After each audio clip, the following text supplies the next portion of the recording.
Good. Shalom, everybody. Thanks for coming out. Good to see you. New scenery. Shalom, shalom. Very nice to have you here. So tonight's topic is the circle dance of Jewish unity. And so, of course, everyone knows that we must have Jewish unity. And, of course, if everyone was just like me, then we'd have it. Right? And that's most people's attitude. But I want to get today into a little bit about the concept of Jewish unity and how we look at it, or how we ought to look at it. And we'll see where we go from there, okay? So the first time we really see, I think the first time we really see the concept of Jewish unity, we find that Jacob is surrounded by his children when he's on his deathbed. And so it says that they all gather together, right? And basically this is supposed to indicate to us, say the Mekubalim, the Kabbalists explain, that this is indicating to us that in order for the end of days to come, it entails us having a certain level of unity, a certain level of togetherness. All the brothers have to come together, right? And similarly, later on in the Torah, a little bit later, when the Jewish people are leaving Egypt, we find that the Jewish people when there's the splitting of the sea, right? Famous episode. However, unlike what people think, they see the scene on TV with the sea splitting in the middle and all the Jewish people go in, and that's one approach. But there's an approach by the rabbis that explains that the sea actually split 12 times, once for each tribe. And so what that teaches us is that here you have the entire people leaving, but each one they're going to the similar destiny, going to the same place, but the way to get there is different. As a matter of fact, the Midrash, the Oral Torah, explains that there were windows between each path. Each one of these paths through the sea, there are windows that you're able to be. Imagine you're a tribe there. You're walking down, you're walking through, and there's a window, and you can see that the other guy also has a path to get across, right? And so this is how the Jewish people start. And the way this goes, it brings us ultimately to Har Sinai, to the Mount Sinai, where we get the Torah. And it says about the Jewish people that the Jewish people at Mount Sinai were Ki'ish Echad B'Lev Echad, that they were like one person with one heart. So what does that mean? That means that one person means that it's one entity, but there's all sorts of aspects to the person. There's all sorts of parts to the person. You have an arm, you have a head, you have a leg, and the point is there's one goal, there's one vision, there's one inner essence, but that has all sorts of different expressions. It has all sorts of different parts or tools by which we go ahead and facilitate the will of that one person, right? And so this is something that's often missed, right? Because what we're saying here is something much deeper than oftentimes what people think is the way it's supposed to be. People think that like, okay, we're all supposed to be exactly one way. And of course, we're not saying here that anything goes. A person comes along and like, okay, I'm Jewish, I had a bar mitzvah once upon a time, therefore, I can just make up whatever I can what I want to make up. But we are saying that there's a certain level of plurality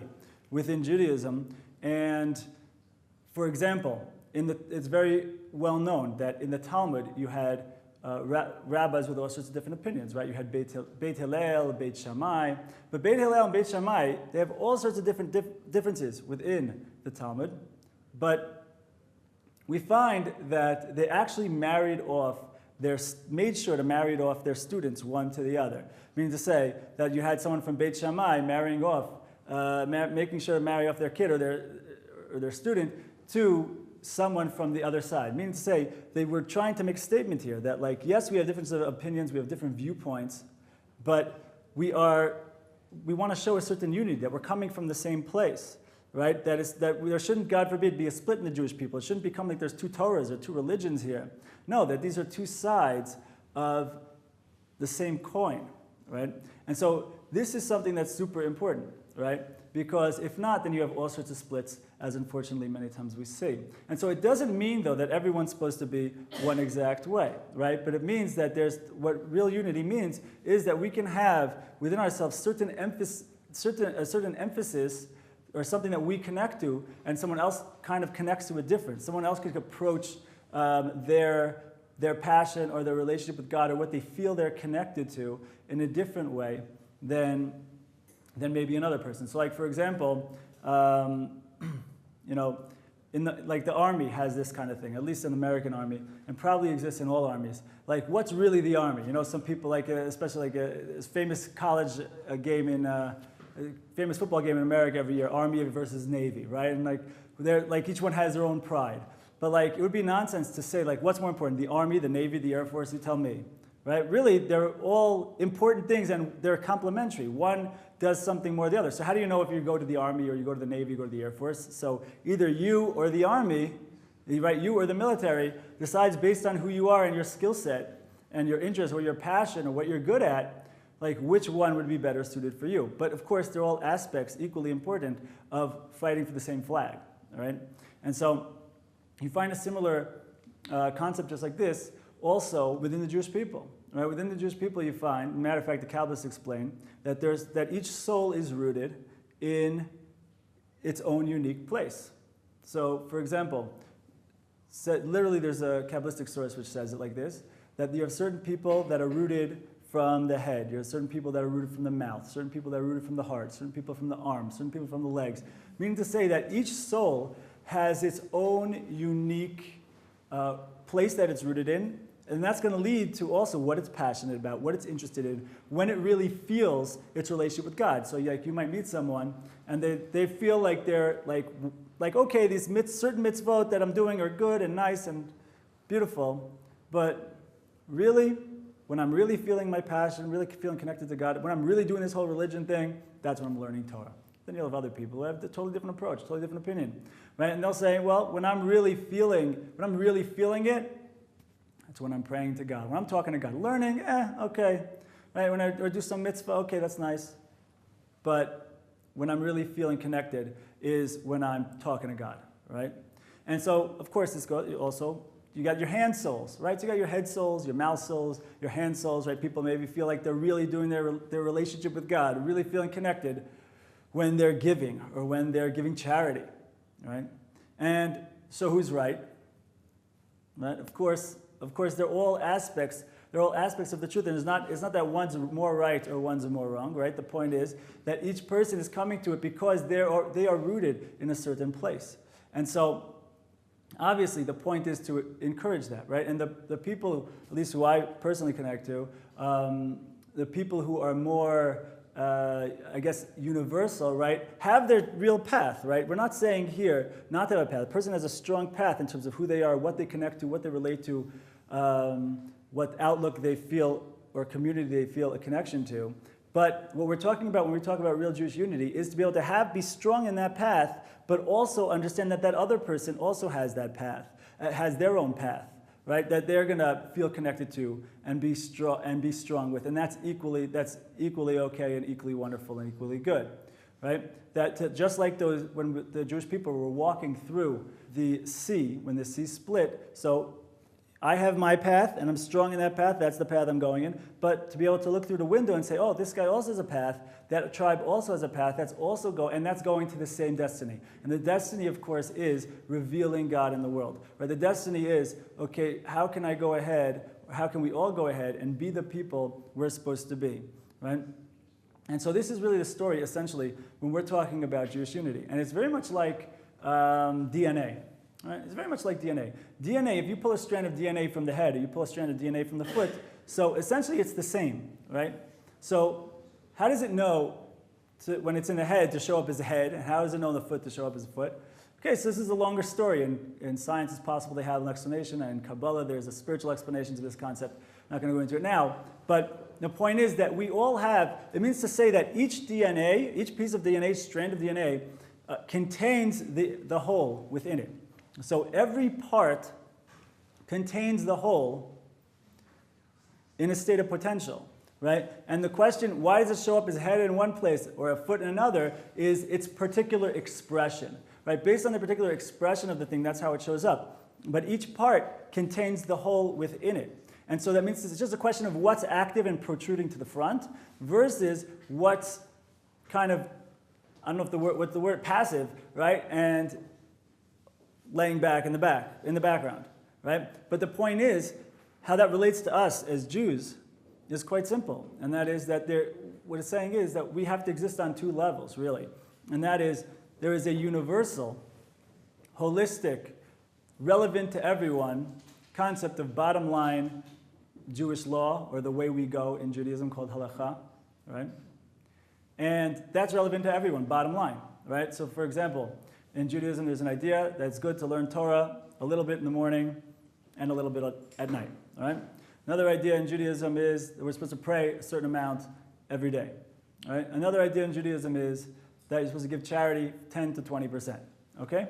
So this is relevant for all Jews. Doesn't matter if you're a head soul or you're a hand soul or you're a mouth soul. Doesn't matter, right? But on top of that, you have something that we might call personal preference, right? Based on who you are and where you're coming from and what you connect to. So there's a certain bottom line Jewish law, and then on top of that, it's like, okay, well, where do I really feel my emphasis? Where do I want to go put my energy into, right? So you have somebody who maybe feels really connected to Torah, and if they're financially able to, so great, they can go ahead and learn Torah all day long, no problem. Other people, that might be too much for them at that particular point, and so, but maybe they connect to praying, and there's someone, hey, I really feel alive and connected to God when I'm just like walking along in a forest talking to God for 6 hours straight. Okay, so wonderful. That could be a mouth soul. Now you have other people who want to just give a tremendous amount of charity, and that's also wonderful, or volunteer, or whatever it might be. But the point is that we all have a certain bottom line, healthy diet, right, of Judaism, and that's what it means to be a Jewish soul. And then, though, which particular aspect of Jewish people are you? Which particular place are you rooted in? So then that's personal preference.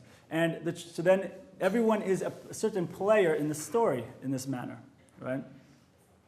Right? And so this is, and when we have this approach also, it's much more healthy, it's balanced, and people can find themselves in Judaism as opposed to the way the way certain things might be at certain times, where people are trying to fit everybody into one particular box or one particular pathway, right? But there's a Beit Hillel, there's a Beit Shammai, right? There's a head soul, there's a mouth soul, there's a foot soul. So if we can find our place, right, and figure out what that is, and figure out what we're passionate about, right? And it's just like, it's like most things in spirituality, you can find a parallel for them in physicality, right?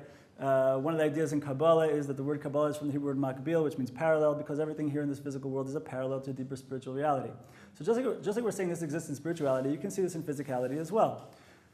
For example, right, just think about an athlete, right? Because we're talking about working out spiritually. So let's think about working out physically. Let's say like a baseball player wants to be a pitcher, okay? So this person in general has to be toned, has to be healthy or athletic, usually most of the time, right? In terms of their entire physical body, right? But then they go ahead and have special emphasis workouts on the arm.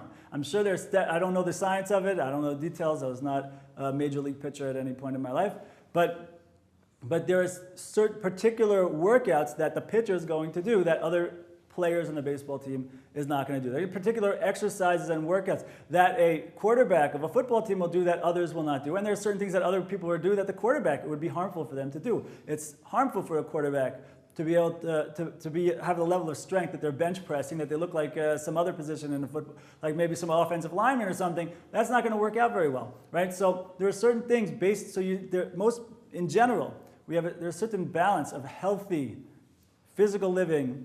And then on top of that, right, what's going to be my personal emphasis, right, on top of that? So if it's a pitcher, if it's a quarterback, if it's an offensive line, whatever it might be, same thing spiritually as well, right? That what it means to be within the Jewish people, so we have a certain concept of bottom line Jewish law, bottom line halakha, bottom line the way we go, right? Bottom line, how do I go ahead and live spiritually here in the physical world according to Judaism, according to Torah, right? And then on top of that, okay, how do I find myself? What is my personal emphasis? What's my particular path? Right? And so this is the idea, to understand it in a certain sense like a puzzle. Right? I think it's like a puzzle. Because if you think about it, every puzzle, right, every piece in the puzzle is a unique piece that's needed by the puzzle as a whole. And any piece on its own is totally lost without the surrounding context, without the puzzle as a whole. And so I think it's kind of like that. right? That we each have our unique thing to give, our unique place, our unique purpose, what we're really here for, our unique individuality. We all have our situation that we've been set up with.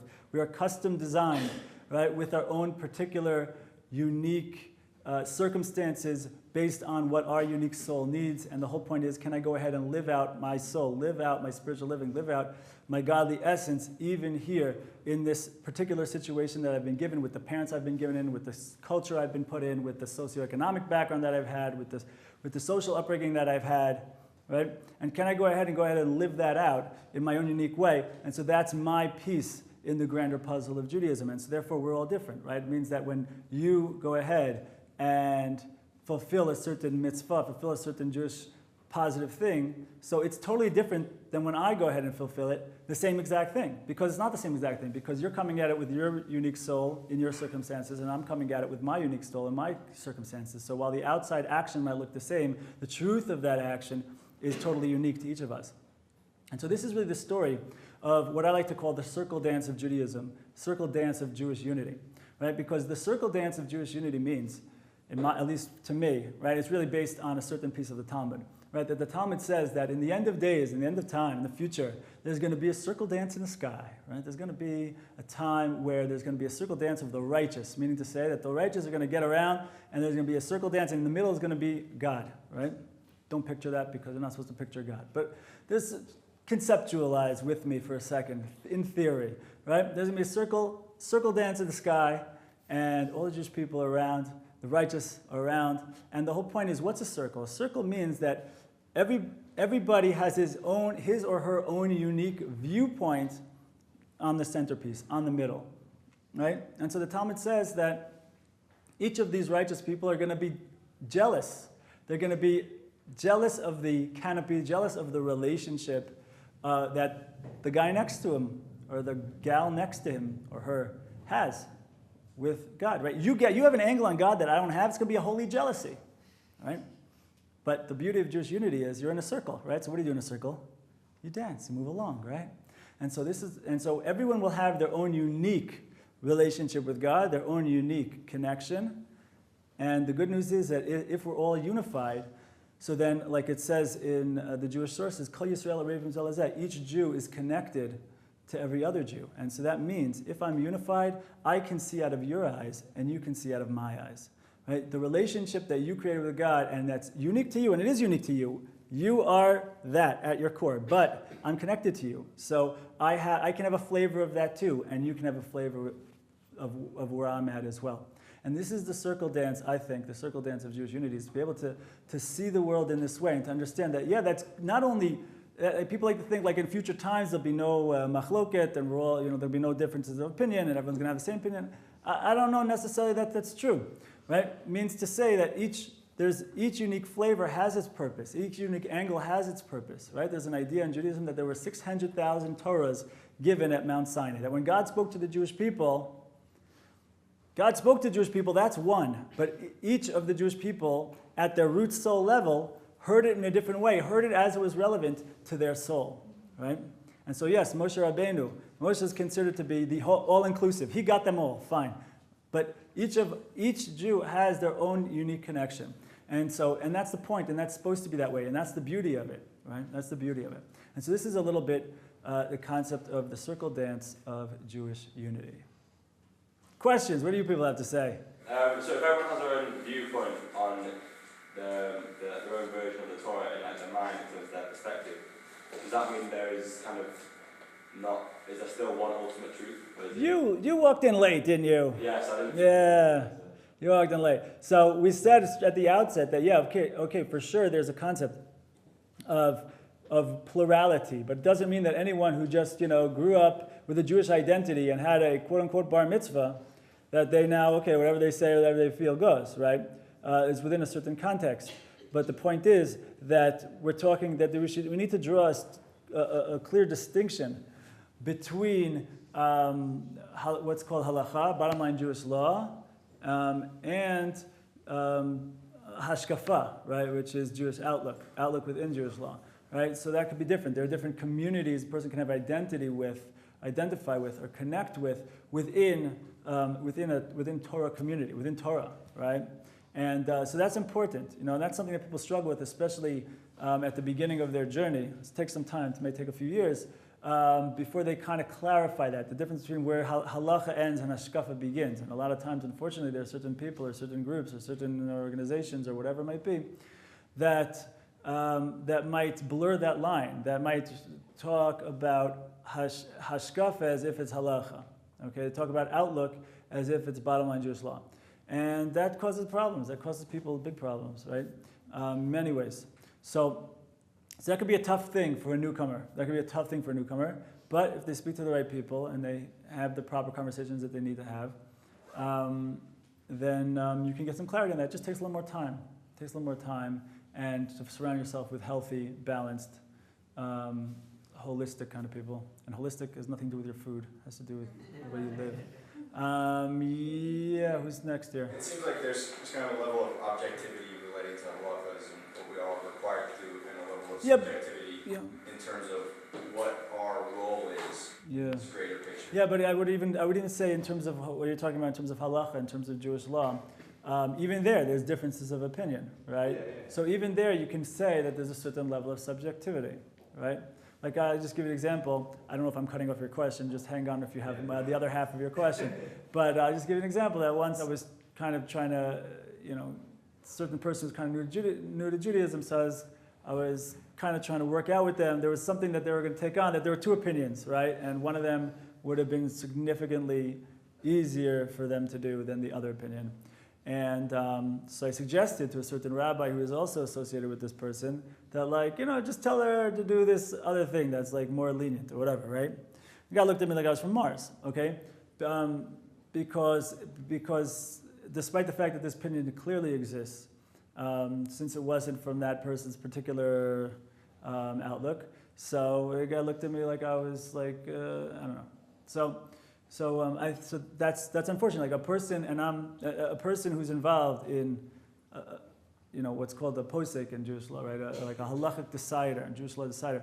And this is important also for finding your personal rabbi, your personal mentor, the person you're going to connect with, has to understand two things. Number one, they have to be very well versed in Jewish law and all of that. But also they have to know what they're talking to. In other words, there could be a time where normally I might do this, and I would hope the masses would do something, but then dealing with this person, that's going to break them. And there is another way according to halacha, another way according to Jewish law, in order that you can live as a kosher Jew and also go in that other, and also go with a different opinion, right? So that's the time to utilize that.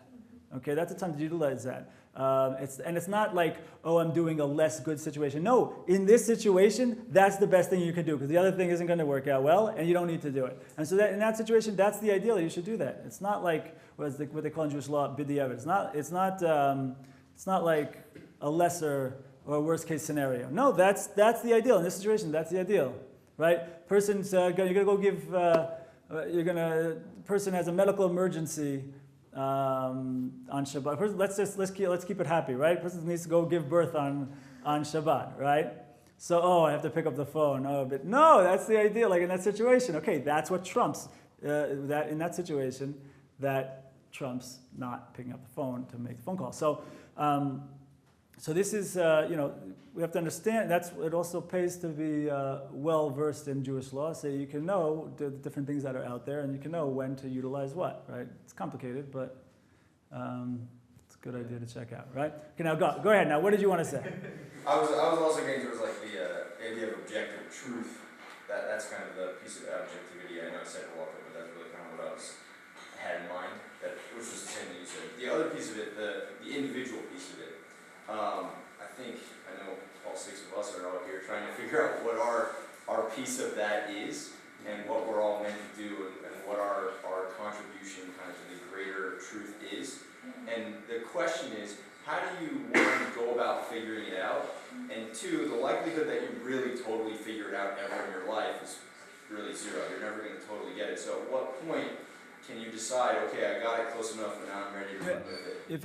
Let me just make sure I'm understanding the question correctly. You're saying, how do I go ahead and find that thing, the subjective aspect of it? What's my unique contribution? What's my unique thing, right? So the Kabbalists do suggest a certain something with this, and some people here might have heard this before.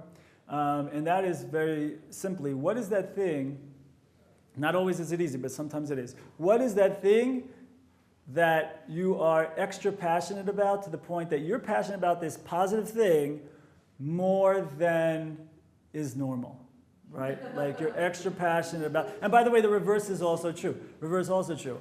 Is there something that you have a particular drive for in the negative, something that's not allowed according to Judaism, more than what's normal?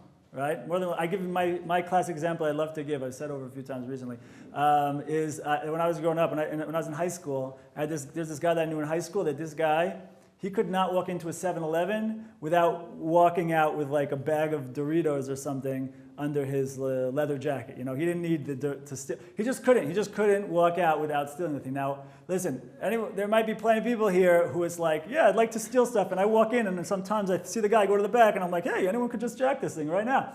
And that's totally fine, that's normal. But then other people, this guy, he could not walk out. That's like another level, you know what I mean? So that's a sign. That's a sign, according to the Kabbalists, that's a sign that like God directing, like, hey, this is something that you're here to transform and to uproot, and then ultimately to be the beacon of light of what it means to not be someone who steals, right? Or what it means to be someone who perfects this particular issue or trait. Like that thing that we really are bad at is really, in many times, the reason we're here. And it's usually, it's not just something that we have no connection to and like blah about it. No, but it's something a lot of times that is like an issue in our life. Like it could be something that destroys our relationships, right? And it's like, okay, you know, I always get angry, and somehow, based on my anger, like my wife is leaving me, my kids hate my guts, I just got fired from my job, I have no friends. It's like, okay, hello, from here, from this angle, from this angle, from this, like it's all about this anger. Like, hello, maybe someone's trying to send you a message, you know what I mean? So if we can find those things that our life, number one, our life points to, that basically that's what it is. Our life points to it, whether it be we're passionate about it, whether it be something that we're passionate about and we shouldn't be, or or something that everything around us is just pointing us to this thing. That's an indicator. According to the Kabbalists, literally they write about this. Sometimes still it's harder for others. That involves a more personal conversation. But in general, that is definitely the general principle that they put out there. What else we got here? You talked about like during the time of Shema and Hillel that they would like mix. Is that still occurs today? Like the Chabad guys go out with like litvaks? So I don't think so. Not so much. I mean, maybe not so much. Maybe that happens here and there, but that's not. It's one of the reasons why I pointed it out. I mean, could you imagine such a thing now? So is that something that might be helpful? Perhaps you might come into. There might be certain issues that need to be worked out, but like what changed? Lots changed in 2,000 years. I don't know. Certain things have stayed the same, but certain things has changed. People got scattered around and got into their little circles, and so we're now in a time of perhaps coming back to that place. We're now in a time, hopefully, of mending certain things and certain rifts and certain divisions. When we all got stuck here, got pushed here into this, instead of different pockets, we're all of a sudden coming together. So that has its set of challenges, but hopefully also has its set of, beauties as well that hopefully will come out of it. So stay tuned. What else we got here? Yeah. From your point of view, I just wanted to what is this that get us separated? Like that we don't see the window. We are just. What makes us to not dance a little? I think first and foremost arrogance. I think so, because like it's either I can't see something that's outside of my perspective, so I think that's plays a big role. That and it might be person themselves. It might be something that they were taught. But when you can't see that someone else has a certain other perspective or other way of looking at something, so since you related to it this way, everyone must relate to it this way. You know what I mean? That kind of thing. I'm sure there's more to be said about this, but on a very simple level, I think that's what it is. Not understanding how to properly value what is something that I can't bend on versus what is something that I can bend on. That's important to understand that. There's places to bend, there's places to not bend. You know what I mean? I think. It's a longer conversation, I think, but yeah. Because now we're getting into people's psychology. That's different. What else we got here, my friends? Anything else? Cool, we'll break here, we'll mingle, we'll have some sufganiyot. So I hope this is meaningful, I hope you guys enjoyed. If anyone wants to talk privately a little bit, I have a couple of minutes, okay? Or I don't have a couple of minutes. Okay, it's been nice to see you. Find me, eli@gmail.com. What's up? Gotta go.